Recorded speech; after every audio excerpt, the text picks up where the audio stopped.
Mashups on Hits1. I'm Ryan with Stan and Nicole, and we've talked to them so many times, but I think this is the first time you've actually been in the studio with us. Say hi to 21 Pilots. Hey. This is what you guys look like. Yeah. Last time we saw you, you were in a tuxedo. Yeah, well, anyone on audio, you're not missing much. It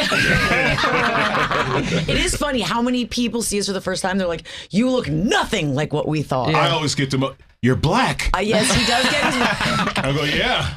Okay. I get people think I'm a large blonde chick, and I don't even know what you get. That's what I get too. Yeah. You get large blonde chick? Yeah, a lot of people, when they just hear my radio voice. It happens. I think it's the drumming. When you hear him drumming, you're like, I think that's a large blonde chick. Exactly. It is, though. I do kind of miss that, the old days of like waking up, driving to school, listening to the morning show, and having no idea what the people look like. It was my lure into radio. I really wanted to do it because it was theater of the mind. Exactly. I was always intrigued. People don't judge what you look like. Totally. I can just go at it and do different voices and stuff like that. That's what lured me into radio. Yeah.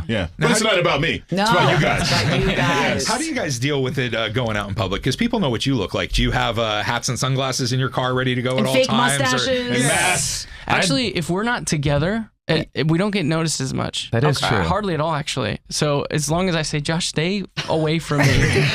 You walk on the other side of the street, and we'll be good. But if we walk around together, it chaos. It clues people in. It's a guarantee that, it will. I just dye my hair bright red, try and get a little more attention. Because drummers. I need notice me. What's going on? I feel like you see when you came in, I said, how are you? And you looked like, oof, I'm just exhausted. Is that from the promo for this album and this tour? Or is it because you just welcomed another baby? Well, this is like the first thing promo-wise we've done. Okay. And so, no, my exhaustion has nothing to do with promo. So I mean, not to be the dad guy, but no, we want to be the dad guy. Okay, I have 3 kids. And I just had a son a couple weeks ago, and I have 2 older daughters, and older, like 4, 2, and 0. And so, me coming to, into the city and working on some promo and playing a show, like that's kind of a vacation from what's going on at home right now. But we're having a good time. Well, I'm the dad of the show, so I know you felt really something when you had. So I should be looking over here. You should. I've got all the advice. It'll all come to you. Let me ask you this: do you think that it goes by fast? Yes. Okay, because right now it feels like it's going very slow.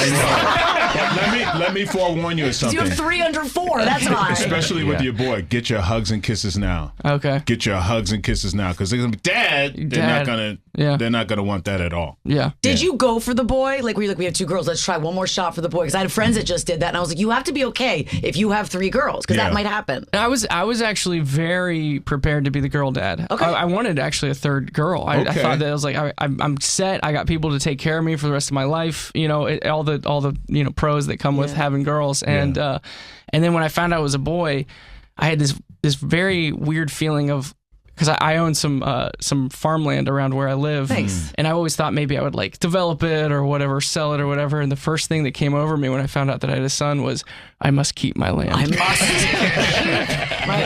And are you Uncle Josh? Yeah, it can be hit or miss. They're Josephs. So it can be a hard sell, but it's cool to watch Tyler as a dad, and it's cool to watch those little girls, specifically, like, we'll be on the road and they'll FaceTime Tyler, and it's like we met when we're in our early 20s, and now seeing Tyler have kids that like miss him around the house and stuff, it's like, it's cool to see. We're at Morning Mashup on Instagram. 21 Pilots is with Stan, Nicole, and I. And for the lead up to Clancy, you sent out letters to people. Cool. Was it 1,500 people? Yeah. How did you pick which 1,500 people were going to get the secret promo letter? We just picked the hottest ones. Nice. That a boy. Definitely send it to her. Yeah, it's a kind of, we set up a swipe left right situation. No, but where do you guys come up with this stuff? I mean, it's a very innovative sort of like fun thing to do. Yeah, I mean, Josh and I we're in charge of the nothing to something when it comes to the music, and obviously a lot of the stuff that goes on behind it, the story that's going on behind it, we're the ones that come up with that. But we also have a really awesome creative team that we've known for a really long time that help us. Like, how do sometimes I don't know how best to communicate and connect with the fans necessarily. I know how to communicate with them through music and through shows. But then after that, we're surrounded by a lot of really creative people that have helped us out, and one of which was the proponent of the letters being sent out to everyone and everything. So it was awesome. And are you like regretting or pleased with, or not attempting? I mean, you succeeded with to do videos for every song. I feel like that is not something that people do. Yeah. So yes, we're almost there. Okay. We're almost there. Are you like, why did we do this? I can taste. It's funny. I told my manager before we started this kind of whole thing. I was like, if this goes well, I don't know if we're gonna take a big break after this or whatever. But I was like, if this goes really well, like maybe we'll let's hit it again afterwards. And that was before we started recording 14 music videos, and now I'm like, I don't know if my body can take it. My hips hurt. Well, you said some of them are you're gonna throw some money and effort behind, and some of them are gonna be a little more low budget. So how do you make the decision what's going to be what? Well, so actually in 4 days we shot 5 videos, and then in another span was in 5 days, I think it was another 4, and then there was 3 or 4 that we lopped off that we spent more money on and spent more time on. But it was intense. I talked because it was a small crew. It was a couple of people on camera, a couple of people working with helping us with build the fire and put it out and make sure we don't burn down the neighborhood, stuff like that. And we make news. We're still all active in the thread that we had back then, because it was just it was kind of like a summer camp type of experience with them. So yeah, it was amazing. We're excited for you guys to see it all. Just speaking about the videos, this is your directorial debut. Yeah, right? Josh Dunn directed our last music video for Backslide. Yep. Which, yeah, that's cool. But Tyler, what? I mean, he's been directing, videos to some capacity since the beginning of our career. So everyone makes a big deal of it, but Tyler's the unsung. I did ask him afterwards, like, you want to do it again? He goes, I don't want to do that one. It's you learn a lot, and sometimes I think like walking into a video shoot, with a director, you kind of take for granted the amount of like preparation and work and thought put into how the day is going to go and the amount of time in between. I don't know a ton about lenses and lens swaps, and so there's kind of this time accounted for that you're like, oh, I didn't know that this would take 30 minutes, and so it all worked out, but it's harder work than you would think. It is, and lighting is so important, and the weather. You got to determine how the weather is, especially in Columbus, Ohio. Yeah.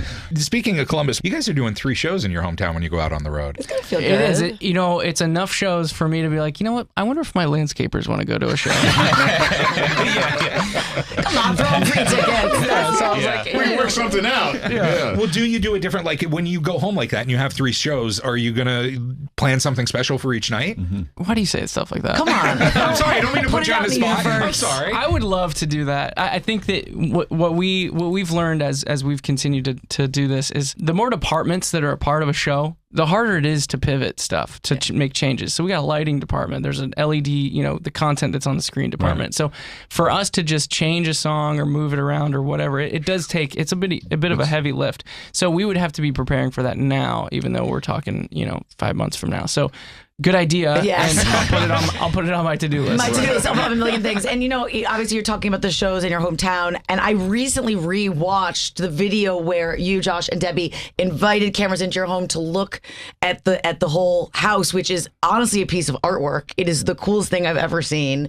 And I just feel like if the whole directing thing isn't for you, I think you have like a career side hustle in interior design. That place is sick, man. Oh, thanks. Yeah, it's a weird place. Something that they do have is a sculpture of The Rock, who we recently had on the show. Does he give you words of wisdom? Do you say a prayer to him each day? I mean, pretty much, yeah. We'll kind of like rub his bald head before going to bed every night. Yeah. My brother's wife actually sculpted that, which is cool. I didn't know there were sculptors still. Yeah, she's one of the rare few.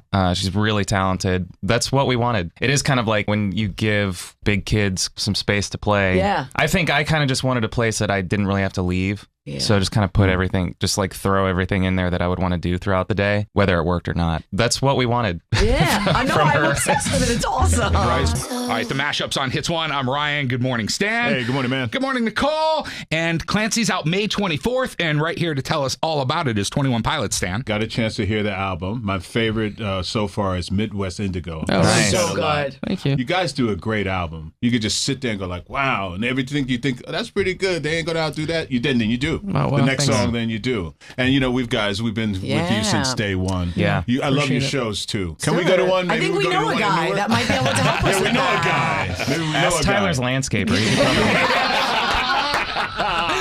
So like how long does it take for you guys to get sick of a song? Like that obviously you like have huge hits and then there's songs that like like one of ours, you're saying? Yeah, like if you're on stage and like I've sung this song a million times, which you have to do because the fans sometimes want to hear those songs. Has there ever been a song where you're like, I can't sing this again? I think that I've never really understood, because you hear these stories about artists that get sick of their own song. Yes. But man, when you start a song and you feel a room full of people all recognize that song together and get excited for it, that's hard to top. Okay. So I don't know. That makes me happy. I don't know. I think that's kind of something that maybe artists, it's cool to talk about. Okay. It's cool to have that Right. angle about your own stuff. Yeah. And I just don't think we feel that way. I like that. we love it. Everyone who stops leaves a question for the next guest, so we get yours now. A question for the rich and the famous. Hey, it's Dua Lipa, and my question for you is, what color socks are you wearing today? Dang. Tyler, you have pink socks on? I don't. I think it's just white socks. Why? Yeah. White socks. Okay. Sorry, Dua. Mine are kind of Josh? like Oh, green okay. and they're like tie-dye. They're It's like a tie-dye, yeah. Tie-dye green. I wear all black, and so in order to like feel exciting, I just all the stuff underneath the clothes, I do the color. Oh, that's right. Okay. So yeah, he's wearing a black shirt and a black pants, but everything underneath is it's popping. Yeah. Oh yeah. Well, guys, thank you so much for being here. Yeah. Race, place to place, adding weight. Tendencies on repeat.